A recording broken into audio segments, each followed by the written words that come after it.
दोस्तों, महाभारत भारत का ही नहीं बल्कि दुनिया का सबसे बड़ा महाकाव्य है। महाभारत का युद्ध क्यों और कैसे हुआ था ये बात तो हम सभी जानते हैं, लेकिन फिर भी कुछ बुद्धिजीवी इस बात से सहमत नहीं है कि महाभारत का युद्ध सच में हुआ था। उन्हें लगता है कि ये सिर्फ काल्पनिक घटनाओं पर आधारित तथ्य है, लेकिन महाभारत से जुड़े कुछ रहस्य और कुछ घटनाएं ऐसी हैं जिनके सबूत आज भी देखने को मिलते हैं। महाभारत का हर पात्र जीवंत है, चाहे वो पांडव हो, कर्ण हो, कृष्ण हो या कौरव हो। भारत में ही नहीं बल्कि भारत के बाहर भी कई ऐसे स्थान मौजूद हैं जहां पर महाभारत की घटनाओं को सच साबित करने के सबूत मौजूद हैं। इतना ही नहीं, ये भी साबित हुआ है कि महाभारत दुनिया का पहला परमाणु शक्ति वाला युद्ध था। बहुत सारे अस्त्र शस्त्र भी भारत के स्थानों से पुरातत्व विभाग ने खोजे हैं, जिनकी जांच करने के बाद उन्हें महाभारत काल का ही बताया गया है। और श्रीमद् भगवद गीता तो इस बात का सबसे बड़ा सबूत है कि ये महाभारत काल में ही श्री कृष्ण द्वारा अर्जुन को ज्ञान के रूप में दी गई थी। भगवद गीता में भी घटनाएं बताई गई हैं जो आज के समय में घटित हो रही हैं। चाहे हम इस बात को समझ पाएं या ना पाएं, लेकिन वर्तमान समय में जो भी घटित हो रहा है, भगवान श्री कृष्ण ने महाभारत के समय ही ये बातें उल्लेखित करते थे। महाभारत समय के महल के अवशेष मिलना, गुफाओं का मिलना, साथ ही समुद्र में डूब चुके उस समय के शहरों का खोजा जाना, ये सब इस बात की ओर इशारा करते हैं कि महाभारत कोई काल्पनिक घटना नहीं थी बल्कि एक सत्य घटना थे जिसने पूरे युग को ही बदल डाला। आज हम आपको बताने वाले हैं महाभारत से जुड़े कुछ ऐसे तथ्य और घटनाएं जिनके सबूत आज भी मौजूद हैं। कुछ ऐसे ऐतिहासिक स्थल जहां पर महाभारत युद्ध होने के साक्ष्य मिले हैं। दोस्तों, अगर आपको महाभारत पर यकीन है या नहीं भी है तो आप इस वीडियो को अंत तक जरूर देखिएगा, क्योंकि इस वीडियो को देखने के बाद शायद बहुत से लोगों की महाभारत को लेकर सोच बदल जाए। और अगर आप हमारे चैनल पे नए हैं तो हमारे चैनल को सब्सक्राइब कर अपना सपोर्ट दिखाएं। तो चलिए शुरू करते हैं। महाभारत युद्ध स्थल कुरुक्षेत्र। महाभारत का युद्ध कुरुक्षेत्र में हुआ था। कुरुक्षेत्र आज भी हरियाणा में स्थित है। कुरुक्षेत्र में जाकर भारतीय पुरातत्व सर्वेक्षण विभाग द्वारा महाभारत काल के कई अवशेष खोजे गए हैं, जहां पर बाण और भाले भी मिले हैं। कुरुक्षेत्र की भूमि में कई महान योद्धा वीरगति को प्राप्त हुए थे। यही वो स्थान है जब भगवान श्री कृष्ण ने अर्जुन का अपनों के प्रति मोह भंग कर गीता का ज्ञान दिया था। महाभारत में कुरुक्षेत्र की लाल माटी का वर्णन किया गया है, जो आज भी कुरुक्षेत्र में देखे जा सकते हैं। और भी ऐसे बहुत सारे सबूत कुरुक्षेत्र से मिले हैं जिनसे महाभारत के सत्य होने की पुष्टि होती है। पुरातत्व सर्वेक्षण विभाग द्वारा कुरुक्षेत्र में महाभारत युद्ध के समय के हथियार और ऐसे बहुत सारे सबूत मिले हैं जो कि महाभारत के युद्ध को सत्य साबित करते हैं। और कुरुक्षेत्र का होना खुद ही इस बात का सबूत है कि महाभारत युद्ध कोई काल्पनिक घटना नहीं बल्कि सत्य घटना है। गुप्त सुरंग। जब मामा शकुनी ने दुर्योधन के साथ मिलकर पांडवों के रुकने वाले महल को निशाना बनाया और उस महल में आग लगा दी थी जिससे कि पांडव रातों रात उस आग में जलकर भस्म हो जाएं, लेकिन पांडवों के जासूसों ने उन्हें पहले ही खबर कर दी थी और पांडव उस महल से निकलने वाली गुप्त सुरंग से निकलकर बच गए थे। ये सुरंग आज भी गाजियाबाद में हिंड नदी के किनारे खुलती है, जिसे पांडव लाक्षागृह कहा गया था, जो कि लाख की बनी हुई थी। इस लाक्षागृह महल के अवशेष आज भी बरनावा में पाए जाते हैं। बरनावा या वारानावत नामक स्थान मेरठ जिले से 35 किलोमीटर दूर स्थित है, जो कि आज एक तहसील है। यहाँ पर महाभारत कालीन लाक्षागृह चिन्हित किया गया है, जो कि एक टीले के रूप में आज भी मौजूद है।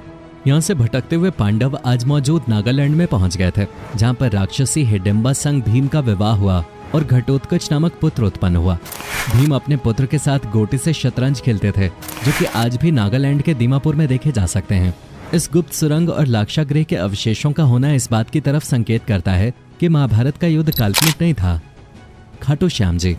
आपको ये बात जानकर हैरानी होगी कि भीम के पुत्र और घटोत्कच के पुत्र बर्बरिक से भगवान श्री कृष्ण ने ब्राह्मण के वेश में दान में उनका शीश मांगा था। दान के पश्चात श्री कृष्ण ने बर्बरिक को कलयुग में स्वयं के नाम से पूजित होने का वर दिया था, यानी कि भविष्य में उनके नाम की पूजा की जाएगी। बर्बरिक ने श्री कृष्ण से कहा कि वो युद्ध को देखना चाहता है, इसलिए श्री कृष्ण ने बर्बरिक के शीश को दूर स्थान पर रखवा दिया था। और वही बर्बरिक आज खाटू श्याम जी के नाम से पूजे जाते हैं, जैसा कि श्री कृष्ण ने उन्हें वरदान दिया था। जिस स्थान पर बर्बरिक का शीश रखा गया था वो स्थान खाटू श्याम जी का स्थान कहलाता है। राजस्थान के सीकर जिले में स्थित परम घाट खाटू वही स्थान है। इसकी आधारशिला 1720 में रखी गई थी। मथुरा। मथुरा नगरी के बारे में हम सभी जानते हैं। श्री कृष्ण भगवान की जन्मस्थली मथुरा नगरी आज भी हमारे बीच मौजूद है। इतना ही नहीं, उनकी जन्मस्थली होने की वजह से महाभारत में भी ये घटनाओं का प्रमुख केंद्र रहा है। जिस स्थान पर कंस रहता था आज भी उस स्थान को कंस के किले के नाम से जाना जाता है। कंस ने श्री कृष्ण को मारने के लिए कई रचनाएं रची थीं। ये किला आज भी मथुरा में देखा जा सकता है। मथुरा नगरी को नष्ट करने के लिए कंस द्वारा कई राक्षसों द्वारा हमला भी करवाया गया था। लेकिन मथुरा का बाल भी बांका नहीं किया जा सका, क्योंकि ये नगरी श्री कृष्ण के नगरी थे और आज भी ये वैसे ही है जैसे पहले के जमाने में हुआ करते थे। मथुरा नगरी को कृष्ण भगवान की जन्म स्थली होने की वजह से ही पवित्र स्थान माना जाता है। दिल्ली और मेरठ। महाभारत के समय दिल्ली को इंद्रप्रस्थ और मेरठ को हस्तिनापुर कहा जाता था। दिल्ली में खुदाई में कई ऐसे अवशेष मिले हैं जिनके आधार पर पुरातत्वविदों ने ऐसा माना है कि ये पांडवों की राजधानी रही होगी। दिल्ली में पुराना किला जो कि यमुना नदी के किनारे पर बना हुआ है, इसे पांडवों ने ही बनवाया था। ये बहुत सारी ऐतिहासिक घटनाओं का साक्षी है। दिल्ली का ये किला उसी जमाने में बनवाया गया था। जांच करने पर यह साबित हो गया। महाभारत बहुत साल पहले की घटना है, इसलिए महाभारत घटित होने के बाद ऐसे बहुत सारे दूसरे राजाओं का राज यहाँ पर होता रहा और इसी प्रकार से पांडवों के महल का भी बदलाव होता रहा। लेकिन दिल्ली में पुरातत्व विभाग ने ऐसे कई खुदाई कार्यक्रम चलाए और जांचों में पता लगाया कि दिल्ली का महल पांडवों के समय का बनवाया गया था, जिसका उल्लेख महाभारत में किया गया है। ब्रह्मास्त्र। महाभारत काल में ब्रह्मास्त्र अस्त्र का उपयोग किया गया था। कहा जाता है कि ब्रह्मास्त्र सबसे बड़ा अस्त्र होता था जिसका काट सिर्फ ब्रह्मास्त्र से किया जा सकता था और ब्रह्मास्त्र को हासिल करने के लिए बहुत ज्यादा तपस्या और साधना करनी पड़ते थे। ब्रह्मास्त्र ऐसा ताकतवर अस्त्र था जो कि भयंकर तबाही मचाने वाला होता था। यह अस्त्र धर्म और सत्य को बनाए रखने के लिए ब्रह्मा भगवान द्वारा बनाया गया था, जो कि एक विनाशकारी परमाणु हथियार था। इसका उपयोग महाभारत में ही नहीं बल्कि रामायण में भी किया गया था। ये एक ऐसा अस्त्र था जो कि शहर के शहर तबाह कर देता था। वर्तमान समय में हथियार बनाने के लिए जिन आधुनिक तकनीकों का उपयोग किया जाता है वो महाभारत से ही ली गई हैं। कई प्रकार के परमाणु बम जो बनाए गए हैं वो सब महाभारत की ही देन है। चक्रव्यूह। कहते हैं कि महाभारत में कई तरह के चक्रव्यूह रचे गए थे। एक चक्रव्यूह पांडवों ने भी सीखा था जब वो अपने अज्ञातवास पर गए थे। वर्तमान में हिमाचल प्रदेश के हमीरपुर जिले में 16 सिंह की धार के नीचे बसा एक गांव मौजूद है जिसे राजनौन गांव के नाम से जाना जाता है। यह मान्यता है कि पांडव अपने अज्ञातवास के दौरान यहीं रुके थे और उन्हें चक्रव्यूह का ज्ञान प्राप्त हुआ था, जिसे उन्होंने एक पत्थर पर उकेर दिया था जो कि आज भी वहां मौजूद है। इस पत्थर पर बने चक्रव्यूह को देखकर यह साफ समझा जा सकता है कि इस चक्रव्यूह में अंदर जाने का रास्ता तो आसानी से दिख जाता है, लेकिन बाहर आने का रास्ता नजर नहीं आता, क्योंकि इस चक्र में बाहर निकलने का रास्ता है ही नहीं। खगोल शास्त्र। महाभारत के युद्ध से ठीक पहले भगवान श्री कृष्ण हस्तिनापुर गए थे। तब चंद्रमा रेवती के नक्षत्र में था। भगवान श्री कृष्ण हस्तिनापुर जाते समय रास्ते में एक जगह रुके थे जहां पर उन्होंने आराम किया था, जिस जगह का नाम वृक्ष जला है, और उस दिन चंद्रमा बहरानी नक्षत्र में था। उस समय की घटना की तारीख का भी खगोल शास्त्रियों ने पता लगा लिया है और खगोल शास्त्र की जांच के बाद ये साबित होता है कि महाभारत किसी की कोई कल्पना नहीं बल्कि सच्ची घटना है। इसके अलावा भी ऐसे कई सारे सबूत खगोल शास्त्रियों द्वारा इकट्ठे किए गए हैं जिनसे ये बात साबित होती है। पुरातात्विक साक्ष्य।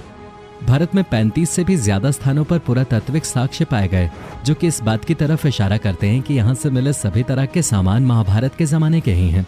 इन सभी स्थानों से लोहा, मोहरें, सोने चांदी के आभूषण, तांबे के बर्तन और भूरे रंग के बर्तन पाए गए। इन कलाकृतियों के वैज्ञानिक डेटिंग भारतीय पुरातत्व के गैर आर्य आक्रमण मॉडल से मेल खाती है, जो कि बताती है कि ये सभी चीजें उसी समय की हैं जैसा कि वेदों में लिखा गया है।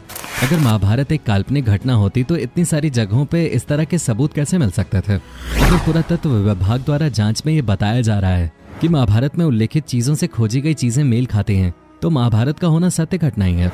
दोस्तों, इतने सारे सबूतों के आधार पर भी अगर कोई महाभारत को एक काल्पनिक कहानी मानता है तो शायद उसे किसी अच्छे डॉक्टर से अपने दिमाग का इलाज करवाना चाहिए।